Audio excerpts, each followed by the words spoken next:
This story is about a grand colonial house in South Australia, Martindale Hall. We'll look at the phrasal verb set about and the two ways of pronouncing house, howse and howse.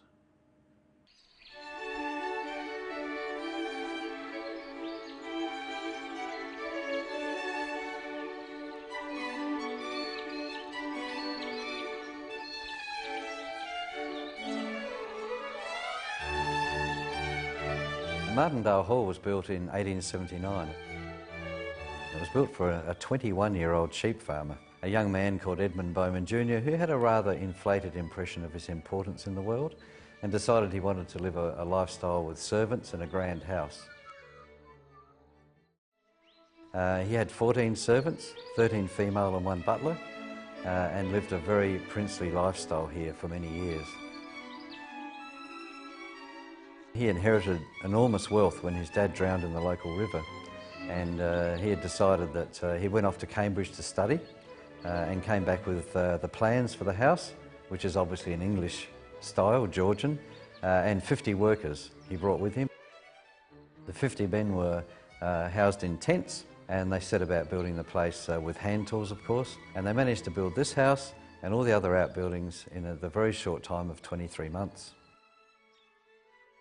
The workers were housed in tents.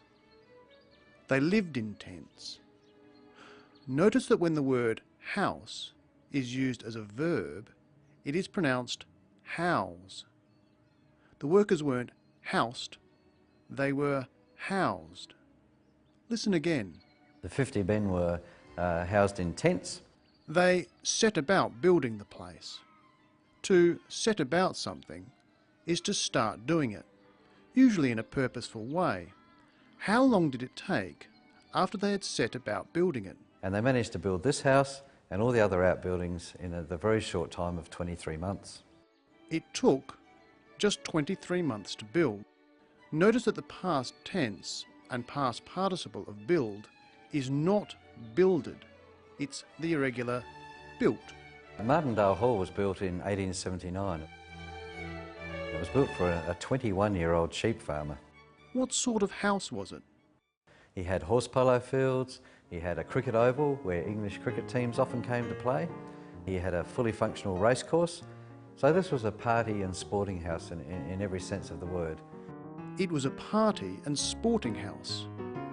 It was a place to have fun. So what happened to it? Edmund Bowman Jr. unfortunately lost the place. It was then bought by the Mortlock family. The Mortlocks were a far more conservative family, far wealthier, but more conservative. And so whilst the racecourse and some of the other activities continued, it was on a more subdued level and they put more of their efforts into the farming. Comparing things can be tricky. If a word has more than 2 syllables, like conservative, you have to say more conservative. For most 2-syllable words, you also use more. Useful, more useful. But for 2 syllables ending in y, like wealthy, you add wealthy, wealthier. And for 1 syllable, you add big, bigger. Then there are ways of emphasising a comparison. You can say much wealthier or far wealthier. Listen. The Mortlocks were a far more conservative family, far wealthier, but more conservative. Notice that you can say far more conservative, but you can't say far more wealthier. You can only use one of the 2 ways to make the comparison, more or So we've seen that built is the irregular form of the verb build, that to set about is to start doing something with purpose, and that you have a house and house people in it. We'll finish with the word home, which means the place you live in. Not only is it a museum during the day, but when we shut, we then have house guests who come and use all the artefacts. We believe that use it to preserve it is what keeps the house alive. We treat it as our home and the guests treat it as their home. Therefore, it's just like a house that you live in. It responds and stays happy. So the fact that they can move around the house, eat and drink and laugh and dance and have fun is what keeps the life in this wonderful old house and keeps it in wonderful condition.